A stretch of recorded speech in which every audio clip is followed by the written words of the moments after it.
It is day 2 of coverage here in Atlanta for the college football playoff. Alabama getting ready to take on Washington in the Peach Bowl. I'm Lauren Sisler. This is Michael Casagrande. And Michael, we got to start with Jeremy Pruitt's comments today, Alabama's defensive coordinator, talking about those trick plays. Everybody wants to give Coach Chris Petersen at Washington all the credit in the world for these trick plays. Of course, the team saying, really, they run all these trick plays, they practice them, but really they only throw 1 or 2 out in a game. However, it is said that Nick Saban went back as far as 8 years, that's the rumor, to go see what these trick plays are all about.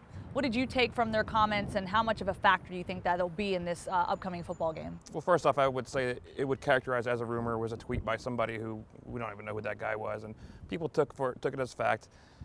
Someone asked Jeremy Pruitt today. He said 8 years might be a little extreme, but they do go pretty far back, and they want to see every tendency, situations, game situations, big game situations, how they handle moments like that. So no doubt they put plenty of preparation. It is, Chris Petersen's known for that. Wrote a story about it last week. It's what made him famous in a sense in the Fiesta Bowl. So sure, they're looking back at it. Of course, Jonathan Allen said, don't put anything past Coach Saban. He said he can't confirm that as a fact, but not to put it past Coach Saban.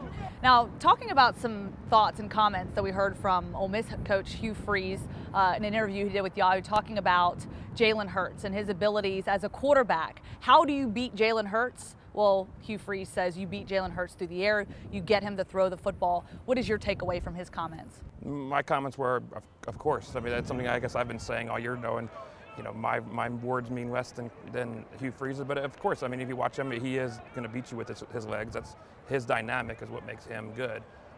Throwing the ball, they've had issues throwing the ball. Accuracy, timing, downfield passes, it just haven't been as sharp this year. So I would say it's a pretty obvious answer. And of course, another big storyline out of the day, the spread right now, Alabama, a record in the 3 years of the college football playoff, being a 2-touchdown favorite against Washington. Of course, Washington say we're not focused on that. Some of the guys didn't even know that they were 2-touchdown favorites in this game. I'm Lauren Sisler. This is Michael Casagrande reporting from Atlanta. And for all your Alabama Crimson Tide updates, you can visit us on AL.com.